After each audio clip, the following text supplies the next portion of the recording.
If you want to learn motion design, you might have come across Cavalry, a free but very powerful animation software. But how do you learn it? That's a very good question because there really aren't a lot of comprehensive guides on the basics of the software. And if you open it for the first time, you might just close it again. The solution? A new series I'll be launching, this being the first episode, where I'll take you through the fundamentals of Cavalry step by step. By the end, you'll be ready to experiment and create complex animations, no matter if you're starting completely from scratch, never having touched a creative software before, or you're well experienced in After Effects. But before we open up the software, let me give you a brief explainer on what Cavalry actually is to let you know what you're in for. Cavalry is a 2D motion design software. In simpler words, it's used for moving graphical elements around in a cool way. Now, many apps does this. Where Cavalry stands out is in its procedural workflow. This is a buzzword you'll see everywhere in this community. And what it means is that instead of having to create an animation where every single element is manually and separately moved with keyframes, you instead, in Cavalry, build up a system of connections that allows you to change a whole scene with only one value. This value can be manually animated or driven by other behaviors and more. This might sound a bit complex, but will seem so intuitive after you watch this series. But why is procedural so good? Some of its strengths involve generative design, data-driven animation.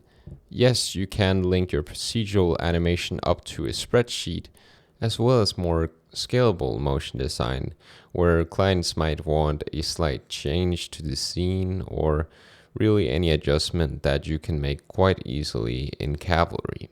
And then, of course, we can create some quite complex looking animations with almost no keyframes. Of course, they do still exist and they are quite important in almost every scene, but they aren't the main driver.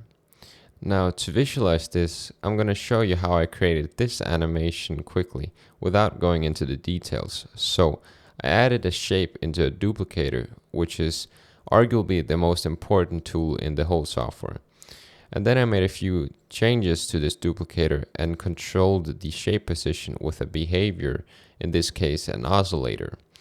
And now by changing a few values to this oscillator, we can see we start getting this interesting animation with still 0 keyframes for this animation. And we can adjust the stagger value here to get this sort of look. And slowly but surely we can get some cool effects, and we can even add a stagger value to the height of the object. Doing the same thing again, just dragging a connection between two values.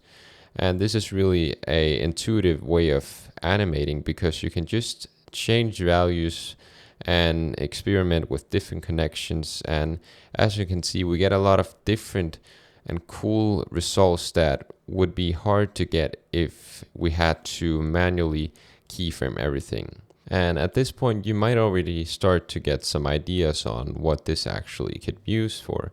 As mentioned before, you can link it to a spreadsheet to create some motion design graphs, but you can also do anything from kinetic type to physics simulations.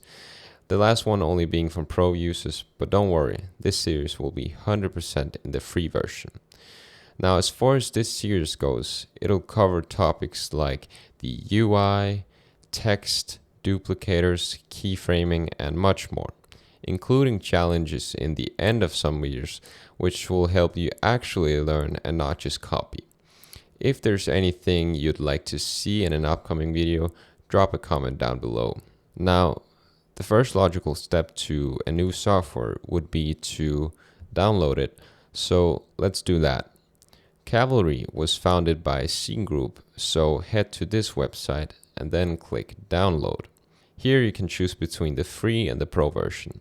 I myself only have the free version, and this will offer most of the features in the software. Then you'll need to create an account and then the download will start. Finally, opening up the software, it will prompt you to log in to check that you actually have a license, whether that be a free or a pro version. Now you're all set and ready to watch the next episode in the series. Well, I'll walk you through the interface. Make sure to subscribe and turn on notifications to be notified when a new video drops. Thanks for watching.